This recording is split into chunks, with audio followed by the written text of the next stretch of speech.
तीन तले पक्की बिल्डिङ, बिल्डिङमा सबै परिवार, छोरा बुहारी नाता नातिना।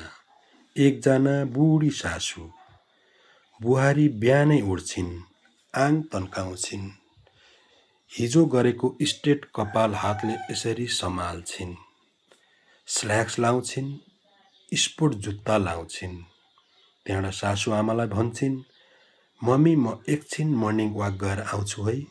बुहारी गेट खोलेर बिहानीको मिरमिरे हावामा सुनकेसरी केस सम्हाल्दै ट्याप्याक ट्याप्याक ट्याप्याक ट्याप्याक ट्याप्याक ट्याप्याक मर्निङ वाक जान्छन्। बुढी 82 वर्षीय सासु हातमा कुचो लिएर सबै घर बढार्छिन्, झाडु पोचा लाउँछिन्, बिहानीको पूजा पाठ गर्छिन्।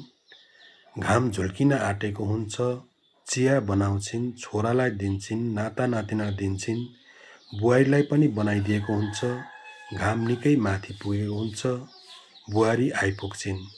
दिन यसरी नै चल्दैछ।